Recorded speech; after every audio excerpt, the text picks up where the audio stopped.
합니다.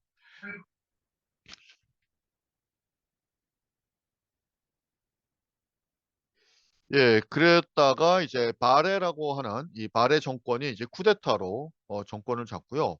뭐 당연히 쿠데타가 일어나니까 여기에 대해서 반발하는 세력도 생기겠죠. 그래서 서로 이제 바레 정권을 쫓아낸 새로운 정부가 생겼고, 근데 이 사람들이 각 부족의 대표들이었나 봅니다. 예, 기껏 독재자 쫓아내고서 자기네들끼리 또 싸웁니다. 서로 권력 잡겠다고. 그래가지고 유엔에서 평화유지군을 보냅니다. 그 평화유지군을 보냈는데 이 유엔에서 특히 유엔을 대표하는 미국에서도 보낸데 두 손 다 두 발 다 들어버립니다. 그냥 철수를 해버립니다. 그리고 나서 케냐에서 조그마한 이제 과도 정부가 탄생이 됐는데 이 과도 정부를 타도하기 위해서 이슬람 군벌이 다시 이 당시의 수도였었던 모가디슈를 장악하면서 지금도 현재 사실상 무정부 상태입니다. 소말리아는. 이 소말리아라는 나라가 어느 나라인가 어떤 나라인가 보니까 인구가 뭐 한 1000만에서 한 1500만 정도 된다 그러고요. 연령 구성을 보니까 14세 미만 아이들이 약 한 45% 되게 많죠.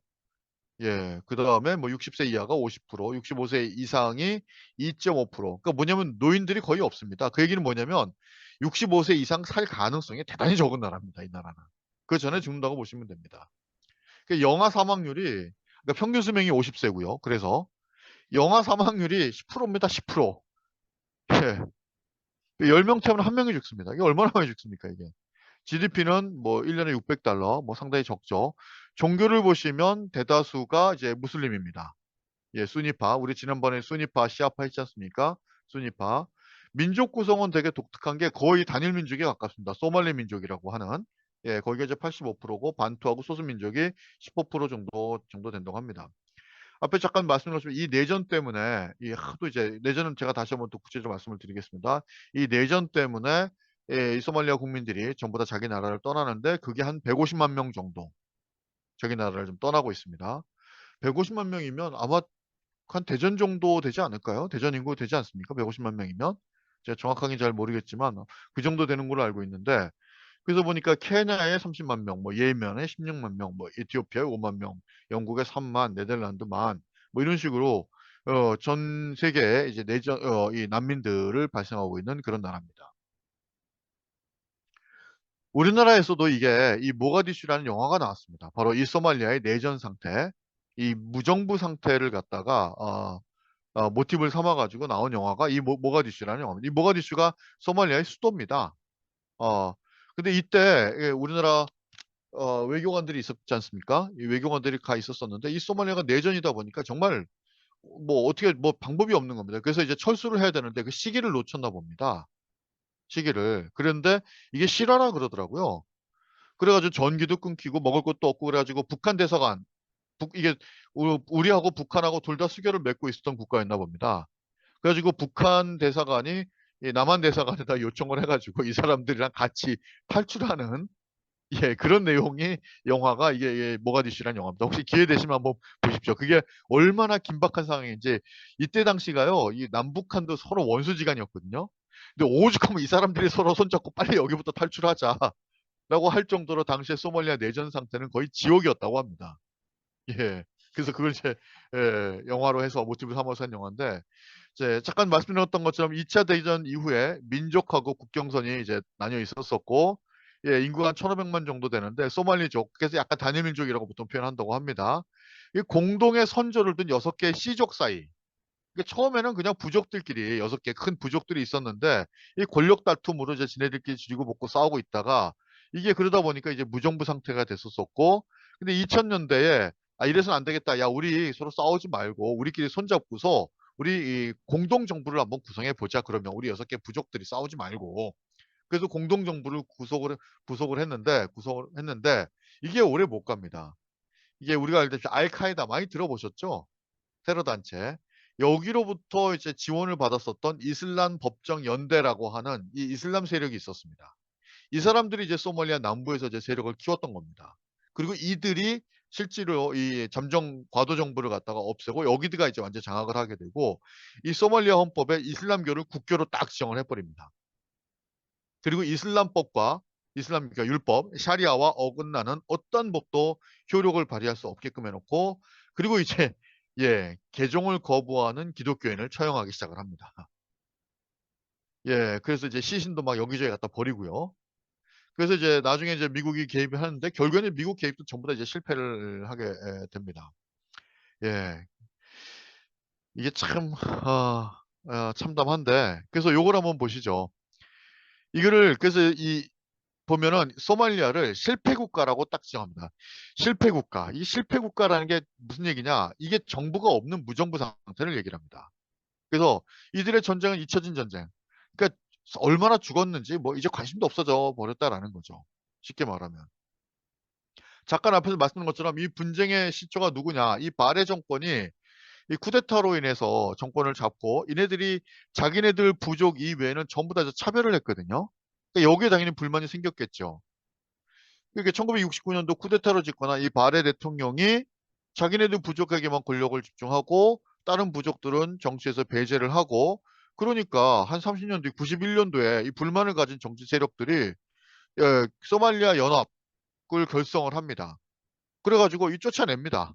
이 사람들을, 이 바레 정권을 쿠데타를 해서 이 쿠데타를 했었던 이 대통령을 쫓아낸 거죠. 그러니까 차별을 받았던 부족들이 연합을 해가지고 연합군을 구성을 해가지고 자기네들을 차별했던 이 바레 정부를 갖다가 쫓아냈던 겁니다. 자, 그러면 이 쫓아냈으니까 독재자를 쫓아냈으니까 자기네들끼리 잘 하면 되는데 문제는 자기네들끼리 또 싸웁니다. 이제 예. 거기서도 이제 양대 큰 군벌이 있었겠죠. 그러니까 얘네들끼리 이 정권 쟁탈을 하기 위해서 지네들끼리 막 이제 서로 싸우게 됩니다. 근데 이게 격화가 됐던 거죠. 그러면서 이제 내전에 빠져들게 됩니다. 그러는 와중에서 또 어떤 조그마한 소말리란드 공화국이라는 애가 있는데 얘네들은 또 독립을 또 선언을 하고 이게 이제 아주 그냥 뭐 난리도 아니었던 겁니다. 그래서 92년도에 유엔에서 이러다가 여기 정말 다 죽겠다. 그래서 유엔에서 평화유지군을 파견을 합니다. 평화유지군을 파견했는데 아시다시피 유엔 평화유지군 대, 대부분은 그 유엔에 가장 많은 돈을 이제 미국이 주도를 하게 되죠. 그래서 미국에서 이제 군대를 평화유지군을 갖다가 보내서 이걸 갖다가 이 질서를 갖다 유지하려고 했는데 미국이 개입했는데도 이게 실패로 돌아갑니다. 이게 사실 미국이 깜짝 놀라는 사건입니다. 지금까지 미국이 무력을 개입해가지고 실패한 예가 베트남 전쟁 이후에는 없었거든요. 그거 얼마나 막강합니까? 그런데도 이 미국이 이 작전에 실패를 합니다. 평화유지군이 실패를 합니다.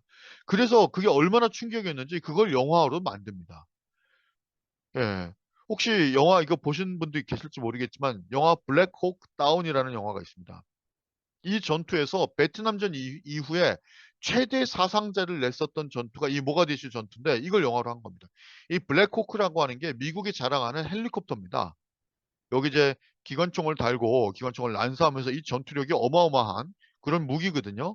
근데 이 블랙호크라고 하는 어떻게 보면 미국을 상징하는 이 최첨단 무기가 다운, 추락했고, 그 여기 있는 당연히 병사도 뭐 죽고 다치고 뭐 아주 난리도 아니었었던 거죠. 그래서 이것도 역시 실화를 바탕으로 한 영화인데 이 영화를 보시면 그 진짜 내가 전쟁터에 있는 것처럼 느껴집니다. 그만큼 이 전쟁 그게 아주 실감나게 이 묘사를 한 영화입니다. 되게 유명한 영화인데 결국에는 이렇게 여기 이제 실패를 했고 그래서 미군이 결국에는 어 사실 손을 떼버리는 겁니다. 그러니까 이게 뭘 의미하냐면요. 무정부 상태가 된다는 걸 얘기합니다. 제가 간혹가다 그런 얘기를 합니다. 제가 이제 어쨌든 전공이 법이니까 법이 필요하다고 생각하냐, 법이 필요 없다고 생각하냐. 그럼 학생들은 대부분 뭐 그냥 얼버무립니다. 근데 법이 없었을 때 나타나는 현상이 뭐냐면요. 이게 대표적인 게 난민촌에서 많이 나타나거든요. 난민촌에서. 이게 무슨 얘기냐면, 어, 제가 그 2016년도인가 그 유럽 인권재판소를 간 적이 있었습니다. 유럽 인권재판소를 간 적이 있었었는데, 그때 그 제가 독일 대학에서 공부를 할 때 유럽 인권재판소 견학 프로그램이 있었어요. 그 견학을 갔는데, 그때 이 소말리아에서 온 난민들 타고 온 배가 있었었는데, 이 배가 그 그리스 쪽으로 이제 오고 있었던 겁니다. 그리스 쪽으로 오고 있는데 그리스하고 이태리 경찰들이 연합으로 이 난민들을 갖다가 대단히 강경 진압을 합니다. 그래서 거기서 많이 죽고 다치고 해가지고 이걸 이제 소송을 제기했었던 사건들이거든요. 예, 저는 그래서 그때 이게 난민에 대해서 조금 이제 관심을 갖게 되고 난민을 보니까 어, 그 유럽에서 그 아프리카에서 그나마 가까운 유럽이 그리스이기 때문에 또는 이태리이기 때문에 여기에 그 난민촌이라기보다 난민들이 약간 일시적으로 거주할 수 있는 집단 마을을 구성을 합니다. 조성을 합니다. 이게 문제는 뭐냐면 한번 생각해 보십시오. 그리스라든가 이태리 사람들 입장에서는 귀찮은 거죠. 솔직히 말하면. 소말리아건 아프리카건 어디서 난민들이 왔습니다. 그래서 쟤네들 그 귀찮아 죽겠거든요. 근데 어떻게 하면 죽일 수는 없으니까 밀가루도 주고 뭐 물도 주고 전기도 좀 주고 담요도 좀 주고 해야 되지 않겠습니까? 합니다. 근데 거기서 자기네들끼리 그 저 뭐 시키면 나눠준 식량 갖고 서로 싸웁니다. 그 싸우는 건 괜찮은데 거기서 죽고 죽이고 난리도 아닙니다. 그리고 그 안에서 그 여자들을 강간을 합니다. 이놈들이 같은 난민들끼리.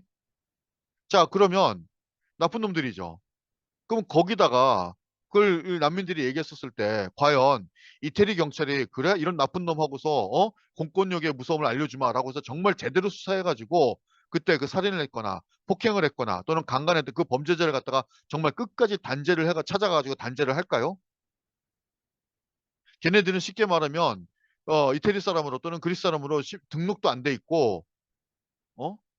그리고 솔직히 말하면 아이 지들끼리인데 뭐 그러거나 말거나 아이 몰라 그냥 귀찮아 니들끼리 알아서 해결해 이럴 가능성이 훨씬 높다라는 겁니다 이게. 무슨 얘기냐면 법의 보호를 받지 못하는 상황이 된다는 얘기입니다. 근데 이렇게 해서 이런 것들이 쉽게 말하면 그와 같이 그 난민촌 내에서 범죄가 발생했었을 때 이 범죄를 갖다가 제대로 공권력이 제압하지 않았을 때 처벌받지 않았던 이른바 강한 자들은 이와 같은 일들을 반복하게 돼 있습니다. 그러면 그때는 그 난민촌은 정말 지옥의 일보 직전으로 갑니다. 이게 법의 보호를 받지 못하는 무정부 상태의 대표적인 모습입니다. 정말 이게 지옥입니다. 이게. 그래서 토머스 홉스라는 사람이 인간 자체를 믿질 않았고 그 자연 상태를 인간에 대한 투쟁의 상태, 즉 야만의 상태. 그래서 이들을 갖다가 강하게 통제할 수 있는 국가 권력의 모든 것들을 갖다가 위임해야 된다라고 하는 사회 계약론을 주장했던 바로 이런 부분인 겁니다. 그만큼 무정부 상태가 무섭다라는 겁니다. 그야말로 강자가 모든 것을 행하다. 아무렇지 않게 사람을 죽여도 아무렇지 않게 부녀자들 강간을 하고 아무렇지 않게 남의 물건을 뺏어도 이에 대한 응징이 들어가지 않으면 그야말로 강자들의 세상이 돼버리고 그건 그야말로 지옥으로 가버립니다. 이게. 자, 어찌됐든 이제 이런 모습들 이 당시에 사실 지금도 맞죠. 이게 지금 소말리아의 모습입니다. 지금. 딴 게 아니라. 그래서 failure state, 그 실패 국가라고 하는 게 바로 이런 평가를 받고 있는 게 바로 그 부분입니다. 2004년도에 어쨌든 이래서는 안 되겠다. 이게 정말 지지고 볶고 싸우다가 다 죽겠다 싶어가지고 유엔에서 어, 그 아까도 말씀드린 6개 부족이 있었다고 했잖아요. 자기네들끼리 연립정부를 구성을 합니다. 근데 이때 당시 이제 소말리아 내부에서는 이 하도 이제 싸움도 많고 해가지고 케냐에서 약간 망명정부 비슷하게 연립정부를 구성을 했거든요. 그래가지고 드디어 6개 부족이 안 싸우는 거구나. 그래서 뭔가 조금씩 진행되다 보구나 했는데 갑자기 이슬람 민병대였었던 이슬람 법정연합 ICU가 등장을 하면서 이들이 모가디슈를 점령을 합니다. 그래서 이제는 상황이 또 바뀌어버리는 겁니다. 예전에는 부족 간의 갈등이었다면 이젠 이슬람이 개입되고 그 뒤에 IS, 우리가 지난번에 얘기했었죠. 극단주의자들. 이들이 이제 개입을 하기 시작하면서 이게 종교 간의 문제로 번지기 시작을 하게 됐던 겁니다. 이쪽 지역도 물론 이 기독교가 없을 수는 없었던 게 이때 영국령이었었죠. 그리고 그 전에 네덜란드령이었었죠. 그러다 보니까 이제 기독교 신자들이 적진 않았었는데 여기도. 근데 이제 이슬람이 들어오기 시작을 하면서 대립구도가 어느 순간 갑자기 기독교 대 이슬람처럼 그리고 이들은 성전을 주장합니다. 이슬람 쪽에서는 성전을 주장하면서 이제 전쟁의 방향이 양상이 좀 이상하게 흘러들어가기 시작을 합니다. 그러다 보니까 이 에디오피아가 있는데 이 에디오피아가 이 소말리아랑 국경을 맞닿고 있는 곳이거든요. 근데 이 국경을 안보로 갑자기 소말리아에 이제 개입을 합니다. 그리고 이 에디오피아는 미국에서 지원을 합니다.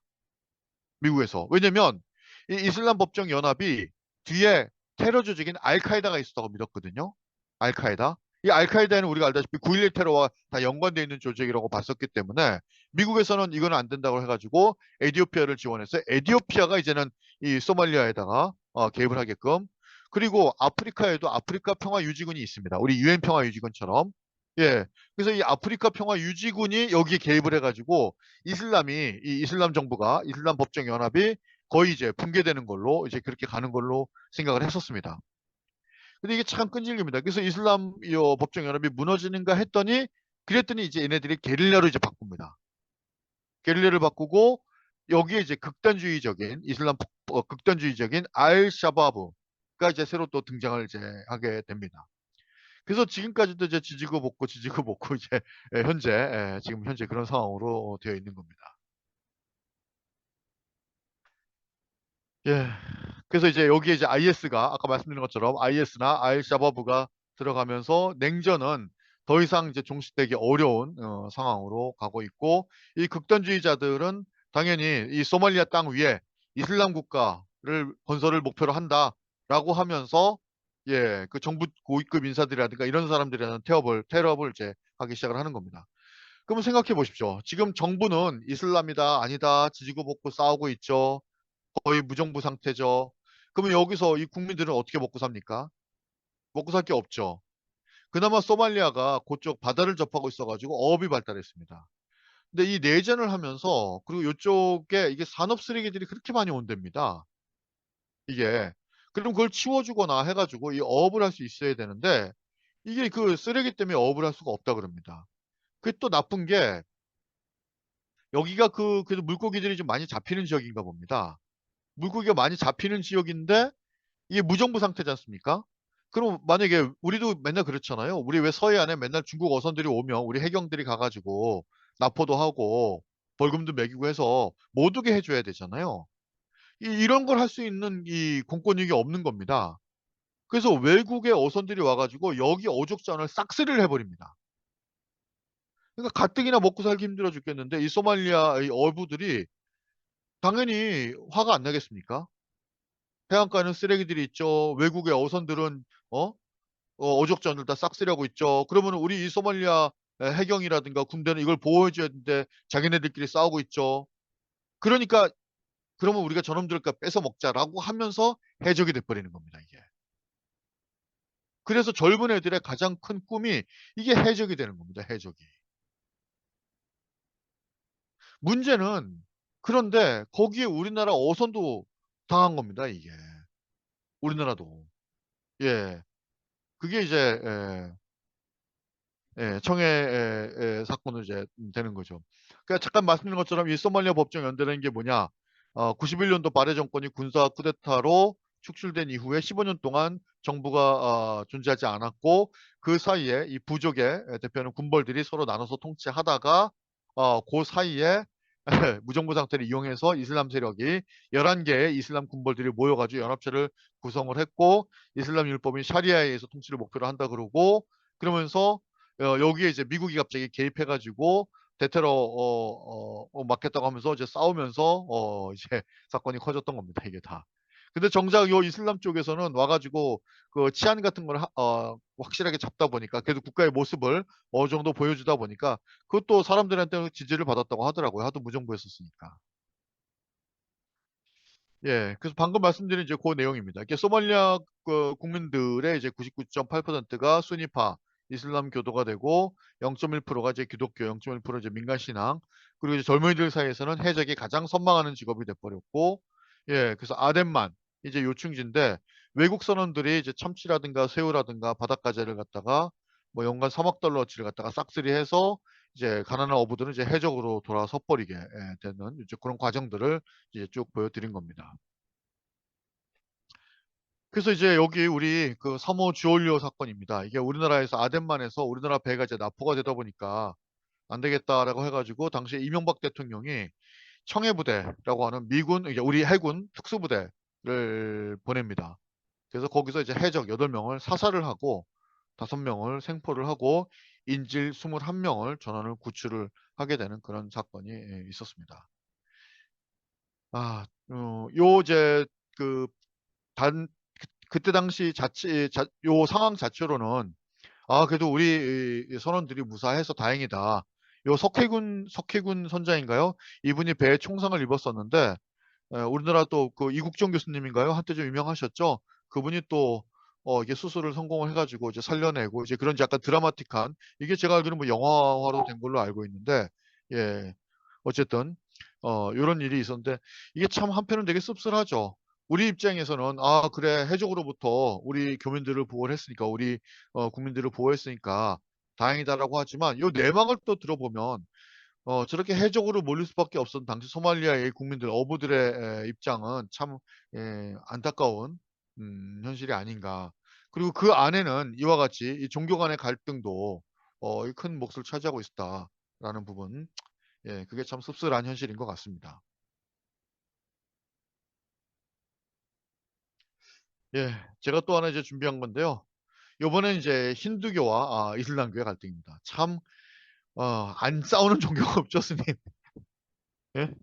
지금 보면 카톨릭과 개신교가 싸우고 그다음에 이슬람하고 기독교가 싸우고 이슬람교하고 지네들끼리 또 순위판이 시아판이 또 싸우고 불교는 안 그럴 줄 알았더니 불교하고 힌두교가 또 싸우고 기독교하고 이슬람하고 싸우고 이젠 또 힌두교하고 이슬람하고 도대체 안 싸우는 종교가 없습니다. 안 싸우는 종교가. 예. 이게 이제 카슈미르 분쟁인데요. 카슈미르. 예. 예, 이게 보시면 카슈미르는 이게 이제 인도 쪽, 인도하고 파키스탄 그 지역에 있는 곳이거든요. 1947년도에 인도에서 파키스탄이 분리 독립을 하지 않습니까? 종교가 달라가지고.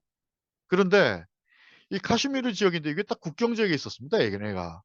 근데 이게 인도 쪽인지 파키스탄 쪽인지 이게 귀속이 확정이 안 됐습니다. 그러면 어떻게 되겠습니까?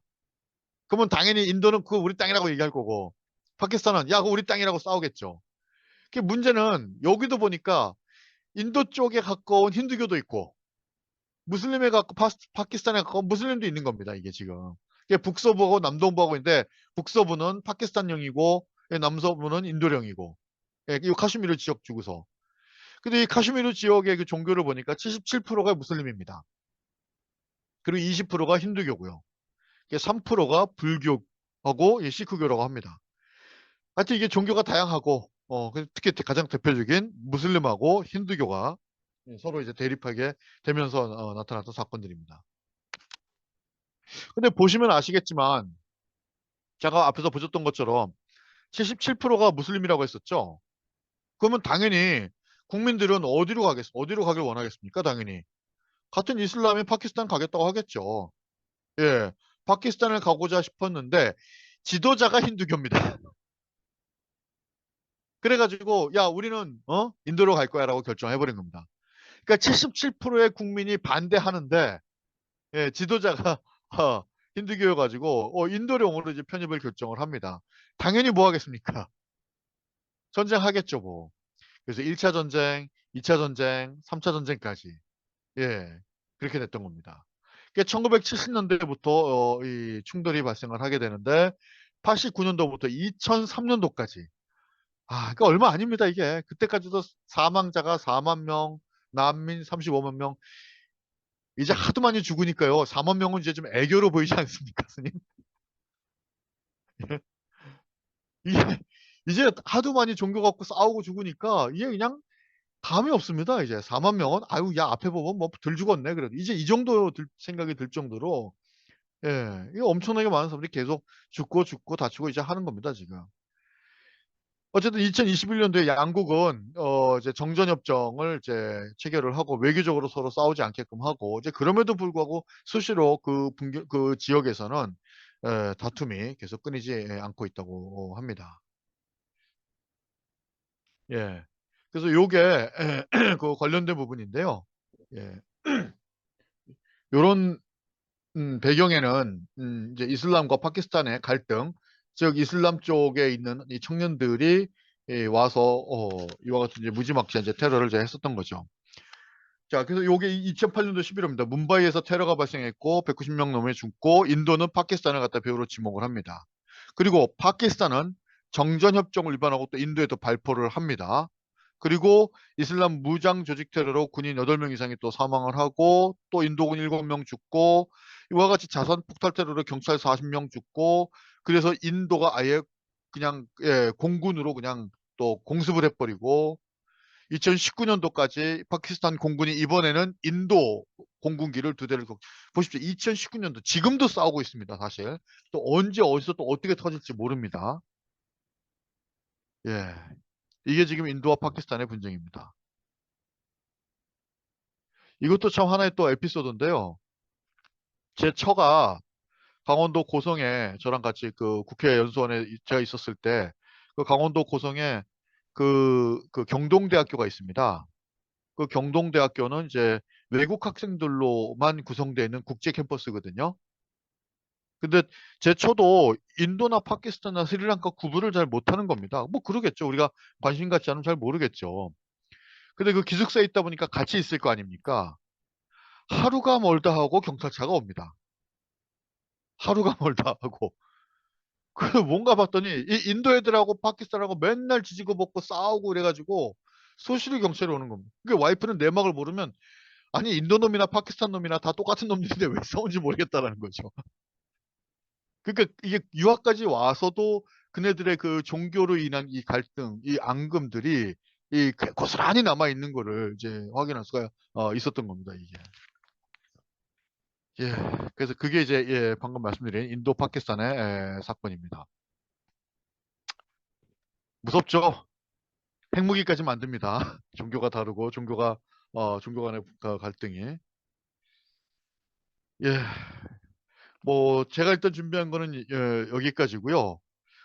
저는 이제 두 가지 대신에 또 하나 한번 여쭤보고 싶은 게 있습니다. 이게 어, 뭐 지금은 이제 큰 사건이 아닐 수 있는데 앞으로 우리나라에도 사건이 될 수 있겠다. 근데 그 비슷한 사안이 있어가지고 제가 유럽인권재판소 판례를 2개를 한번 가지고 와 봤는데 같이 한번 좀 얘기해 보고 싶었던 게 있었습니다. 이게 뭐냐면 어, 어떻습니까? 지금 우리나라 4대 종교가 뭔지 아십니까, 혹시? 저도 이게 몰랐었거든요. 예, 스님 혹시 불교, 네, 기독교, 천주교, 원불교. 아닙니다. 원불교가 밀렸답니다. 아, 그렇습니까? 예, 아, 네. 하나는 뭐겠, 뭐죠? 뭘 것 무슬림인가요? 같습니까? 예? 무슬림? 예, 맞습니다. 아, 네. 15만이랍니다. 네. 원불교를 벌써 따돌렸고, 그리고 혹시 그거 아십니까? 대구에서 이슬람 사원을 만든다고 했었을 때 강력하게 반발해가지고 그 분쟁이 있었었고, 물론 이태원에 지금 이슬람 사원이 있습니다. 그때도 쉽진 않았는데 어쨌든 이슬람 사원이 건립이 됐었고, 그다음에 뭐 인천에도 있다고 하더라고요. 근데 지금 현재로서는 이슬람이 지금 15만 명이래 가지고 우리나라 국내에 유입되어 있는 외국인 수를 등록된 합법적인 외국인만 한 100만 명 보거든요. 100만 명 상당히 적지는 않죠. 만약에 불법 체류자까지 하면 200만 명 정도로 보고 있습니다. 어마어마합니다. 상당수가 무슬림입니다. 오시는 음, 분들이. 자, 그러면 이들이 이제 우리 사회에 유입이 되면 또 다른 갈등의 한 축이 제 이슬람을 뭐 폄하하는 게 아닙니다. 지금 현재도 우리가 기독교와 불교와 천주교가 크고 작은 갈등들이 있는데 여기에 만약에 이슬람까지 개입하게 된다라면 들어오게 된다라면 이 갈등이 없을까요? 저는 상당히 두렵거든요. 솔직히 말하면. 예. 제가 한 혹시 기억나십니까? 그 예멘에서 상당수의 난민들이 이 제주도에 온 적이 있었습니다. 그때 이 사람들이 제주도 같은 경우는 그 무비자 입국이 가능한 그런 독특한 특별자치구역이어가지고 예멘에서 그나마 들어올 수 있었던 곳 중에 하나가 이제 제주도였던 겁니다. 그래서 제주도에 한 60명인가 뭔가 이제 대규모로 난민들이 이제 들어온 사건이 있었었는데요. 그래서 이제 난민과 관련된 얘기들이 국내에서 많이 논의가 된 적이 있었습니다. 근데 제가 마침 이 난민법에 대해 관심을 좀 가졌었고 해가지고 제주도 의회에서 저한테 요청을 해서 제가 난민법에 대해서 간단하게 설명을 하러 간 적이 있었습니다. 우리나라는 아시아에서 두 번째로 난민법을 통과시킨 나라입니다. 난민과 관련해서 상당히 빠른 나라입니다. 그 법안 내용도 절대로 나쁘지 않습니다. 2011년도 국가인권위원회에서 공고를 하면서 난민법을 통과시켰는데 왜냐면 우리가 또 유엔 난민기구 가입 국가입니다. 근데 그거 아십니까? 유엔 난민기구가 우리나라 때문에 만들어진 거 아십니까 혹시? 그걸 많이 네. 모르십니다. 네. 예. 유엔에서 다뤘던 최초의 난민 사건은 바로 6.25 전쟁 때, 예, 이 전쟁을 피해서 일본으로 도망갔었던 우리 조선 한국인들, 그들, 그들을, 그들이 바로 이 난민기구에 신청했었습니다. 유엔에서 6.25 전쟁을 피해서 일본으로 피신했었던 우리 한국 사람들을, 이 사람들 좀 케어해야 되지 않는가라고 해가지고, 예, 그렇게 해서 만들어진 기구가 지금의 유엔 난민기구가 된 겁니다. 그러니까 우리도 불과 70년 전에는 난민을 배출했던 나라였다는 겁니다. 그래서 저는 이제 우리나라가 그래도 세계에서 원조 받던 국가에서 원조를 주는 국가로 됐고, 우리가 또 이 난민을 보냈던, 난민을 갖다가 발생했었던 국가이기도 했고, 어쨌든 지원도 좀 받았고, 그러면 이제 우리도 난민에 대해서 조금은 부정적으로 볼 것은 아니지 않느냐라는 게 제 견해였고, 일본하고 난민법을 갖고 있는 나라 중에서 일본하고 한국이 난민을 가장 인정하지 않는 1, 2위 국가입니다. 일본은 난민 신청하면 0.2%만 인정을 해주고요. 우리나라는 100명 중에 딱 2명만 난민으로 인정을 해줍니다. 이 난민으로 인정 못 받으면 이 사람들은 본국으로 가면 대부분 다 죽은 목숨들이라고 봐야 됩니다. 물론 이걸 악용하는 사례도 있긴 한데 어찌됐든 그래서 저는 물론 한국에서는 그래서 난민을 인정 잘 안 하지만 인도적 체류라고 해서 인도적 체류 허가를 좀 많이 해주는 편입니다. 그래서 로마 교황청에서 이 난민 사태를 지켜보고 우리가 인도적 체류를 많이 해주는 걸 보고 뭐 그래도 약간 뭐 감사하다라는 서한을 보낼 정도로 예, 그 정도로 지금 우리가 좀 전향적으로 하고는 있는데 어찌됐든 그 제가 이런 얘기를 하고 이제 난민도 우리가 조금은 전향적으로 받아들여야 되지 않느냐 그랬더니 하필이면 그게 MBC 제주 MBC의 기사화가 나왔던 겁니다. 그리고 나서 단 하루 만에 1,800개의 악플이 달렸었습니다. 저는 살다 살다 그렇게 하루 만에 많은 욕을 먹어본 적이 없습니다. 근데 네. 저는 난민을 얘기를 했는데 그 댓글들의 대부분은 홍 교수 네 마누라랑 네 와이프 그럼 이슬람한테 줘라. 니네 집도 이슬람한테 줘라. 다 이런 내용입니다. 저는 난민을 얘기를 했는데 이슬람에 대한 공격이 제 악플의 대부분이었었습니다. 교회가 조직적으로 이에 대해서 대응하고 있었다라는 것들을 저는 이제 확인할 수가 있었습니다. 이게 지금 이슬람 포비아입니다. 사실은 난민 문제가. 음, 그렇다면 우리 사회도 분명히 이 이슬람의 인구가 늘면 이와 관련된 갈등들, 특히 가장 대립적으로 갈등하고 있는 개신교와 이슬람과의 갈등은 또 솔직히 말하면 이들의 교리가 좀 과격한 게 있지 않습니까? 예, 야, 이게 어디까지 갈까, 과연. 이제 저는 이제 자꾸 두려움들이 예, 나타날 수밖에 없는 거고, 이 문제를 정부가 미리 준비를 하고 하지 않으면 정말로 저는 이제 어제도 엊그제 말씀드렸던 것처럼 걱정이 좀 참 많은 편입니다. 이 비슷한 일을 벌써 유럽이 겪었습니다. 유럽이. 기억나십니까? 시리아 난민 사건. 음, 예, 독일에서 엄청나게 많은 시리아 난민들이 왔었었죠. 그들 상당수가 이슬람입니다. 그뿐만 아니라 독일은 2차 대전 끝나고 나서 남성들이 너무 많이 죽었습니다. 노동력이 없었던 거예요. 노동력을 갖다가 어떻게 확보하기 위해서 그래서 한국 정부에다가는 예, 광부와 간호사를 요청했던 거고 예, 남자들이 많이 없으니까요. 그리고 일할 사람이 필요하니까 터키에게 노동력 파견을 요청을 해서 터키에서 엄청나게 많은 노동자들을 보내왔던 겁니다. 터키는 대표적인 이슬람입니다. 그래서 이 갈등들이 여기저기서 이제 문제가 불거지기 시작했었던 겁니다. 예. 근데 알다시피 이 이슬람에는 물론 다 그런 건 아니겠죠. 조금 이제 과격한 측면이 있죠. 특히 명예살인. 자기 뭐 여동생이라든가 누이가 결혼하기 전에 뭐 혼전 성관계를 했다. 그러면 그냥 죽여버립니다. 자기 가족의 명예를 훼손했다고. 근데 그것도 처벌도 안 해요, 그게.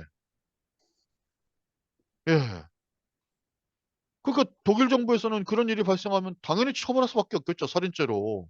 그랬더니 이슬람에서는 이거는 우리가 못 받아들인다. 이런 말도 안 되는 얘기들.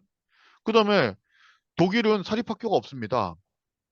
철저하게 의무교육이거든요. 음, 근데 그 독일 같은 경우는 옛날 히틀러 때 만들어진 체력은 국력이다라는 모토 하에 체육 수업이 대단히 중요합니다. 그 중에 하나가 수영이에요. 그러니까 모든 학생들이 수영을 배워야 되는데 이슬람 여학생들은 우리는 수영 못 배운다. 몸을 이렇게 드러낼 수가 없다. 체육을 거부합니다. 그것도 소송을 또 걸어요. 참 골치 아프죠? 예. 근데 뭐 어떤 사건이 있으면 이제 제가 이게 석사 논문이 바로 이 주제입니다. 이게 뭐냐면 독일에서도 그 초등학교 교사를 하기 위해서는 우리식으로 말하면 교대를 나오면 됩니다. 교대를 나오면 되는데 아프가니스탄 난민 출신이 있었었는데 여자입니다. 이분이 교대를 나옵니다. 그리고 독일 국적을 취득을 합니다. 그러니까 물론 외국인이긴 하지만 독일 사람이에요. 그런데 교사가 돼가지고 뭘 하냐면 히잡을 쓰고서 학생들 앞에서 수업을 하겠다고 했던 겁니다. 그랬더니 학부모들이 반발한 겁니다. 예. 그래서 이게 아주 유명한 사건입니다. 그래서 그 교사는 뭘 주장하냐면, 이건 내 종교의 자유다. 내가 히잡 쓴다고 해가지고, 어? 애들한테 뭐 수학, 영어 안 가르칠 거 아니고 다 가리는데, 이게 뭐가 문제냐. 종교의 자유를 주장을 했었고, 그리고 학부모들 입장에서는, 아니, 교사라고 하는 거는 단지 수업만 하는 사람이 아니지 않느냐. 학생들에게 어떤 형태든지 영향을 끼칠 수밖에 없는 사람들인데, 어? 그리고 수업 시간에만 히잡 안 쓰고, 수업 끝나고 퇴근하고서 쓰면 되지 않느냐. 예, 그리고 독일 아까 말씀드린 것처럼 그 사립학교가 없거든요. 전부 다 공무원들입니다. 공무원은 아까 말씀하신 정교 분리의 원칙, 예, 그 정교 중립의 원칙에 따라서 그런 걸 해서는 안 된다라고 하는 게 소송까지 갔던 겁니다. 그 소송까지 가가지고 독일 연방헌법재판소 재판까지 이게 올라왔던 겁니다. 예, 계속 소송 끝내가지고 한번 여쭤보겠습니다. 제가 이게 좀 궁금해가지고 제가 이거 석사 논문을 썼거든요. 스님, 이거 교사의 종교의 자를 인정해야 됩니까? 아니면은 이 학부모들이 애들한테 영향 끼치는 거 이거를 막아야 되는 겁니까? 참, 난감하네요. 네. 어느 쪽이든, 네. 양쪽 다, 서로의 할 말은 있을 것 같습니다. 예. 근데 스님이 굳이 둘 중에 하나를 택해야 된다면 스님께서 굳이 선택을 해야 된다면, 네. 님을 너무 곤혹스럽게 만들어 드리네. 저는 정교 분리를 원칙으로 생각을 해서, 예, 예. 네, 분리되어야 되지 그러면 예. 공무원이라고 한다면, 예, 예. 네, 저게 되지 않을까, 예. 히잡을 그게, 벗게 하는 게 맞지 않느냐? 네, 그 생각이 드네요. 예. 이병도 선생님은요? 홍 선생님, 그러면 독일서 네. 수녀들이 학교에서 가르치는 경우는 없나요? 그거 제가 이따 말씀드리려고 하는데 벌써 치고 오시면 어떡해요? 아니, 수녀들은 그 쓰고 할 거 아니에요. 응? 맞습니다. 아니, 내가 왜 그 말씀드리면 송탁 스님 잘 아는 어느 수녀가 네. 예. 회의에서 자꾸만 그 종교 평화 회의 하는 데서 예. 무슬림들은 왜 한국의 문화를 존중하지 않느냐 그래서 제가 바로 그랬어. 당신네들 200년 전에 그러지 않았냐, 한국에 와서. 응? 예. 네, 네. 제사 안 지나고. 예. 근데 그거 생각은 안 해요. 자기들이 그 쓰고 다니는 거는 괜찮고, 예. 무슬림들이 히잡 쓰는 거는 아주 보기 싫어한단 말이야. 자, 그래서 이게 여튼. 응. 그 스님, 그러면 네, 똑같은 질문인데, 네, 우리 스님들께서, 네. 승복을 그러면 이제 벗고, 승복을 입고, 만약에 교단에. 교단에 쓰는 거, 그것도 하면 안 됩니까, 그러면? 그래서 안 가죠. 잘 피해가신다. 네, 저는 그런 예, 기회를 그렇게 공무원이라고 하는 그 공공적인 저기에서는, 네네. 저는 거기에는 거부를 했던 것 같아요. 공공적인 직을 하면. 예, 예. 네, 이게 음, 제 석사 논문 주제였었습니다, 이게 사실. 음, 저도 사실 스님과 동일한 의견으로 네, 석사 논문을 썼습니다. 네, 이게 공무원이기 때문에, 어쨌든. 음, 그 음, 다음에, 뭐 중고등학생들도 아니고, 어리고, 초등학생이라고 하는 특성들, 그런 거는 우리가 좀 배려를 해야 되지 않는가. 그리고 실제로 이슬람에서 뭘 문제를 삼았었냐면 초등학교 교실에 십자가가 걸려 있습니다. 근데 그 유럽은 그게 어떤 종교적인 상징이라기보다는 그냥 너무나 일상화된 문화 중에 하나거든요. 왜 우리가 그 이제 십자가 목걸이를 약간 패션 아이템처럼 하는 것처럼 그게 그런데 이제 그걸 문제 삼아가지고 그걸 떼게 한 사건이 있었습니다. 독일 연방헌법재판소에서 아 그럴 수 있다라고 떼라 그랬거든요. 그러니까 같은 저는 맥락이다라고 해서 이거는 시잡은 안 하는 게 맞다라고 생각을 했었었고 그래서 그렇게 했는데 독일 연방헌법재판소에서는 히잡을 금지한 학교의 행동 그것이 위헌이라고 결정을 내렸습니다.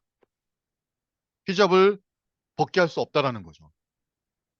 그런데 그 논리는 종교의 자유 침해가 아니라 히잡을 금지하기 위해서는 결국엔 이게 종교의 자유지 않습니까?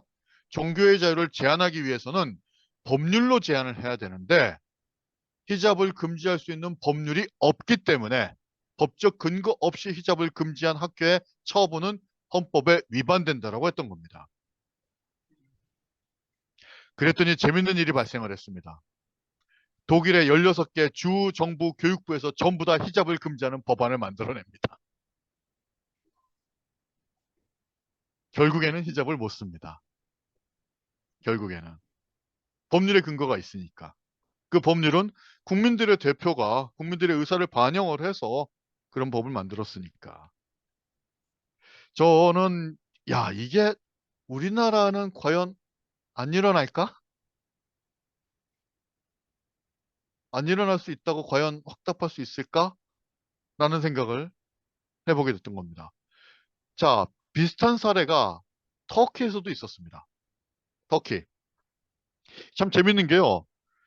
터키가 그나마 다른 이슬람 국가에 비해서 어, 조금 낫다라고 하는 이른바 이슬람에 지나치게 매몰되지 않고 분리주의자들에게 매몰되지 않고 그래도 조금 유럽에 가까운 성향을 갖고 있다라고 하는 그 배경에는 그 터키의 그 건국의 아버지라고 하는 아타투르크라고 하는 옛날 이제 우리가 케말 파샤라고 보통 얘기를 하죠.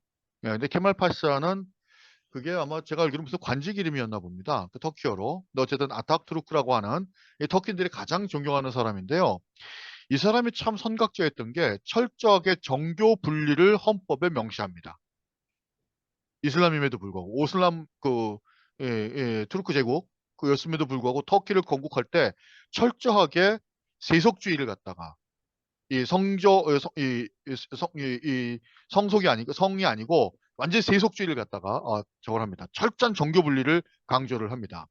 그래서 터키는 실제로 보면 사람들이 그 와인도 많이 마시고 예. 그다음에 그 히잡을 쓰는 여성들도 있고 안 쓰는 여성들도 있고 상대적으로는 자유롭습니다.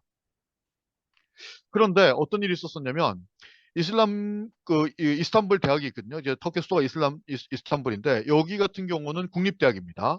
근데 국립대학이다 보니까 당연히 그 터키 헌법에 맞춰서 이제 엄격한 정교 분리 원칙상 교수나 학생이나 히잡을 쓸 수 없게끔 되어 있습니다. 근데 한 학생이 이 샤힌이라는 학생이 있었었는데 이 샤힌이라는 학생이 의과대학에 진학을 합니다. 의과대학에 진학을 했는데 아니 히잡을 못 쓰게 하는 겁니다. 히잡을 터키법에 의해서. 그래가지고 이제 근데 계속 자기는 히잡을 쓰겠다고 했고 그러니까 이제 대학에서는 이 친구를 갖다가 그 정학 결정을 해버린 겁니다. 그래서 이걸 갖고 이제 소송을 제기를 해가지고 이게 어디까지 오느냐 나중에는 유럽인권재판소까지 왔던 겁니다. 참 피곤하죠. 예. 이게 참 솔직히 말하면 저희같이 법 공부하는 사람들은 아 진짜 히잡 때문에 그 재판관들 몇 명을 괴롭히는 거야. 그냥 알아서들 좀 하지. 이것까지 지금 뭐 재판관들이 그냥 히잡을 써라 마라까지 결정을 해줘야 되냐. 라는 제 생각을 할 때가 있는데 어찌됐든 간에 유럽인권재판소까지 이게 옵니다. 유럽인권재판소도 보다 보니까 아 이게 저 친구의 종교의 자유를 그냥 인정해야 될 것인가 아니면 이 터키 정부의 종교분리 원칙을 존중해줘야 될 것인가 그 터키 정부가 옳은가라고 했었을 때 유럽인권재판소는 정부의 편을 들어줍니다. 터키 정부의 편. 히잡을 금지하는 것, 즉 히잡을 못 썼다고 해서 히잡을 금지했다고 해서 자기의 종교자의 침해다라고 하는 것을 받아들이지 않았었습니다. 물론 이 판결 갖고도 되게 말들이 많습니다. 이거 이슬람 포비아 아니냐, 과연. 음? 예, 저는 모르겠습니다. 어쨌든 지금 현재 유럽인권재판소 이와 같은 결정을 내렸습니다. 또 하나만 여쭤보고 싶은 게 있습니다. 그 9.11 테러 났던 거 기억나시죠? 네. 그렇죠? 예, 그때 그때 이제 이슬람에 대한 그게 이제 되게 심했습니다. 근데 혹시 그 이슬람 여성들이 입고 있는 옷 중에 부르카라는 게 있습니다. 부르카. 그 히잡은 그래도 머리만 감추는 거잖아요. 예, 그나마 나은 겁니다. 약간 스카프 한 것처럼 보이는 거니까. 근데 이 부르카라고 하는 것은 왜 정말 눈만 딱 보여주고 전부 다 가리는 옷 있잖아요. 까만 걸로. 예, 그걸 부르카라고 하거든요. 근데 파리에서 프랑스에서 9.11 테러 이후에 공공장소에서 언제 어디서 테러가 일어날지 모르니까 이게 불안한 겁니다. 근데 특히 지난번에 잠깐 말씀드린 것처럼 이 부르카가 옷이 펑퍼짐하잖아요. 그 안에 무기를 감출 수 있다 그래가지고 파리에서 프랑스에서 공공장소에서는 부르카를 착용할 수 없다. 또는 부르카를 입은 여성들은 공공장소에 출입을 금한다라는 법안을 통과시켰던 겁니다. 당연히 반발하겠죠. 옷도 맘대로 못 입냐 이러면서. 근데 이제 그 프랑스 같은 경우는 특히 우스갯소리로 유럽에서 프랑스 국적 주기가 가장 쉽다라는 그런 얘기가 나오거든요. 근데 왜 그러냐면 프랑스가 하도 아프리카 쪽에 식민지를 많이 건립을 했다 보니까 그쪽에 또 많이 이제 이슬람화가 많이 됐어요. 그렇게 이제 프랑스의 식민지였었던 아프리카 국가, 이슬람화된 국가들의 사람들이 이 프랑스 이 시민권을 많이 취득을 합니다. 그러다 보니까 이 프랑스에는 사실상 이슬람 사람들이 대단히 많습니다. 그러니까 이 사람들이 그런데 이 부르카를 입고 착용하다 보니까 이 공공장소에서 야 그러면은 왜 우리 이슬람만 이거는 말로는 테러를 방지한다는 목적이고 그런 취지로 표방하고 있지만 실질적으로는 이슬람 포비 아니냐라고 소송을 제기했었던 겁니다. 이병도 선생님 이거 어떻게 해야 됩니까? 제가 뭐라고 대답해야 되냐고요? 예, 아니 어떻게 생각하세요? 이거 아니, 우리 그러니까 부르카 그런 금지해야 식으로 얘기를 됩니까? 하면은 예, 실은 스님들의 옷도 그런 오해를 얼마든지 받을 수 있는 것이고, 제가 자주 하는 얘기지만 예를 들어서 미국에서 총기 난사 사건이 나면은 무슬림이 하면 무슬림 테러라고 바로 신문에 제목을 뽑고 한국 신문도 그대로 받아요. 근데 그걸 기독교도가 총기 난사를 하고 뭐 이런 거는 기독교 백인이 총기 난사했다는 제목은 안 나오거든, 절대로. 그러니까 무슬림이 했을 때 아니면 아시아인이 걔가 했을 적에는 그걸 그렇게 뽑는다고. 그게 포비아, 이제 아시안 포비아하고 이슬람 포비아라. 그리고 아까 선생님 이제 우리나라도 무슬림 문제 말씀하시지만 막을 수 없는 추세입니다. 지금 이 노동력 때문에. 그러면서 자꾸만 저렇게 개신교 쪽에서 과도하게 그들을 공격하면 뭐 이제까지 계속 말씀하셨지만 공격을 받으면 상대도 또 강하게 반발할 수밖에 없거든요. 실은 그런 거를 유도해내고 있는지도 모르죠. 저 일부 목사들이 하는 거는 하루 자꾸만 갈등을 일으키고 아까 말씀하신 그 대구 경북대학교 앞에 그 이슬람 사원 건립하는데 거기다 일부러 이슬람 무슬림들이 아주 금기로 여기는 돼지 고기를 거기 예, 갖다 놓고 파티를 벌이고 이런 거는 싸움 한 판 하자고 자꾸만 전쟁을 거는 거거든요. 그러니까 이런 문제를 같이 얘기를 해야지 자칫 무슬림들의 그런 문제를 얘기하면 또 포비아를 만들어내는데 우리가 기여할 수도 있습니다. 그건 참 조심스러운 얘기입니다. 예. 그러니까 선생님은 어쨌든 그런 부르카 착용 금지 법안 잘못됐다고 보시는 법무부는 거죠? 잘못이죠, 그거는. 예, 그럼 예. 스님들 옷도 그렇게 입고 거기 못 가는 거, 수녀들 옷도 그러면 안 되는 거죠. 예, 예. 안타깝게도 유럽인권재판소는 역시 프랑스 그 법이 옳다라고 판단을 내립니다. 그러니까 부르카 착용 금지법 어, 잘못된 것이 아니다. 그래서 프랑스에서 공공장소에서는 얼굴을 가리는 옷 착용 금지 법안이 있었었는데 부르카, 니카 뭐 착용자들이 유럽인권재판소에 제소를 했는데 역시 인권재판소는 이 프랑스의 손을 들어줬던 판결이 있습니다. 그래서 그게 이 선생님 판결 그러니까 역시 아까 저기 어디지?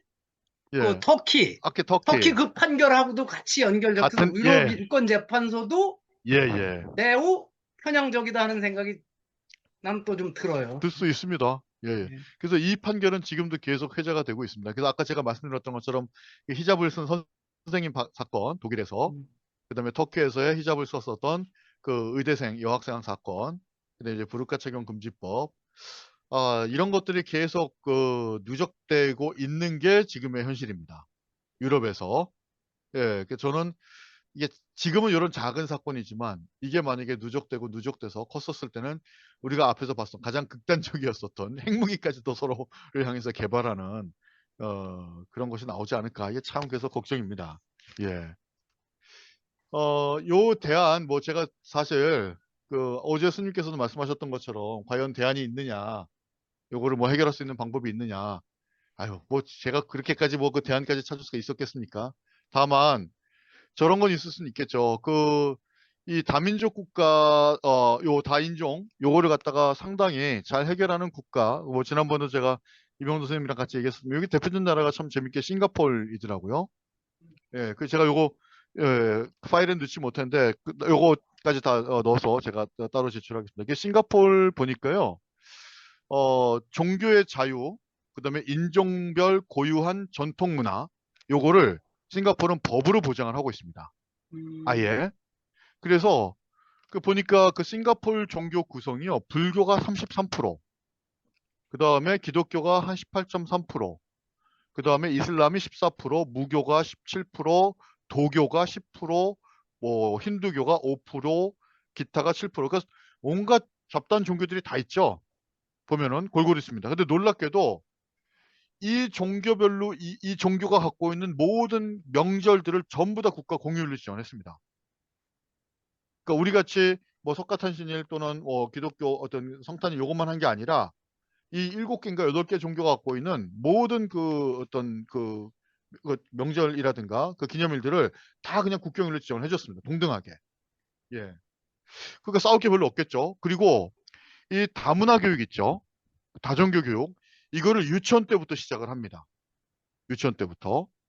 그리고 1965년도에 이게 또 싱가포르이 독립이 됐는데요. 이게 그러니까 싱가포르이 또 헌법을 만들면서 인종 간 평등주의를 명시를 하고요. 다문화 다종교 교육을 국가 주도하에서 체계적으로 이루어지도록 하고 있습니다. 그러니까 국가가 완전히 나서고 있다는 걸 알 수가 있죠. 그래서 모든 공립학교에서는요. 다양한 인종별 문화를 소개를 하는 전시관이 있고요. 그리고 학교 식당에서는 서로 좋아하는 음식을 먹게끔 전부 다 하고 있고 이게 참 멋진 구호인데 One People, One Nation, One Singapore 이걸 구호로 하고 있습니다. 그리고 그 싱가포르에서는 매년 하모니데이, 조화데이죠. 하모니데이를 지정을 해서 다른 종교라든가 다른 문화를 배우는 시간들을 하게끔 하고 있습니다. 그러니까 이게 학교 교육에서 아주 철저하게 지금 진행하고 있다는 걸 우리가 확인할 수가 있었습니다. 그래서 참 요게 그나마 제가 찾은 대안이 아닐까라는 생각을 한번 해봤습니다. 미국의 그 컬럼비아 대학 교수가 있는데요. 유명한 역사학자인데 리처드 부시만이라는 이 교수님입니다. 근데 그분이 뭐라고 얘기하셨냐면 사람은 없앨 수 있어도 사상과 종교는 없어지지 않는다라는 얘기를 했습니다. 그러니까 우린 사람만 죽이면 될 것 같잖아요. 사람 백날 죽여봤자 그 사상과 종교는 없어지지 않는다라는 겁니다. 중요한 것은 강압이 아니다, 공존이다. 라는 얘기를 하셨습니다. 이 컬럼비아 대학 교수님 말씀이신데요. 근데 이분이 왜 이 얘기를 했냐면 이분이 몰몬교 신자였었습니다. 몰몬교 신자다 보니까 미국 내에서 이제 많이 차별을 받아왔던 거죠. 근데 몰몬교 하면 떠오르는 게 있지 않습니까? 일부 다처제. 예. 근데 그게 몰몬교 내에서도 되게 오래전에 금지가 됐답니다. 그런데도 사람들은 아직까지도 이 일부 다처제, 몰몬교, 원시적인 종교, 뭐 이런 식으로 이거를 좀 몰아간다고 하더라고요. 그러면서 이제 본인이 컬럼비아 대학 상대 명문대 교수 아닙니까? 그럼에도 불구하고 오랜 세월 동안 이렇게 차별을 받아 오셨고, 그래서 이걸 연구하시다가 결국에는 사람은 없어도 사상과 이념은 없어지지 않는다라는 아주 중요한 말씀을 남기셨습니다. 예. 그래서 참 요 부분, 그러니까 말씀하신 것처럼 이 사상이라든가 종교는 강압이 아니고 종교가 결국에는 답이 될 수밖에 없고 싱가포르 사례를 보면 유치원 때부터 정부가 나서서 체계적으로 교육을 해서 서로를 갖다 이해하게끔 도와주고 있고 우리 불교 신문에서 이 종교 간의 갈등을 해결할 수 있는 방법이 뭐냐라고 했더니 역시 이 우리 불교 신자가 좀 다릅니다. 예, 종교 간 대화와 교류 강화가 60%가 넘었습니다. 법이고 뭐고 다 필요 없다라고 봤던 거죠. 우리 불교 신자들은. 예, 종교 간의 대화와 교류를 강화하는 게 이게 가장 중요한 답이다라고 60%가 넘게 답을 했고요. 정치인과 공무원의 엄정한 중립, 이게 14%가 넘습니다. 그러니까 뭐냐면 타종교에 대한 비방이 별로 없습니다. 역시. 그리고 종교 일반에 대한 종교 교육의 강화가 약 10%입니다. 그리고 법 제도가 마련돼야 된다가 5%입니다. 예, 참 이런 거 보면 우리 불교 신자분들이 참 수준이 높습니다. 유명한 교수님들 했던 얘기와 현재 싱가포르에서 하고 있는 정책들 그런 것들을 이게 지금 이게 법보신문인가 다 나온 지금 통계입니다. 제가 말씀드린 게 어디 있는 게 아니고 예, 그러니까 어떻게 보면 우리는 답을 알고 있다. 저는 감히 그렇게 얘기를 하면서 제가 준비한 강의 마치도록 하겠습니다. 이상입니다. 네, 감사합니다.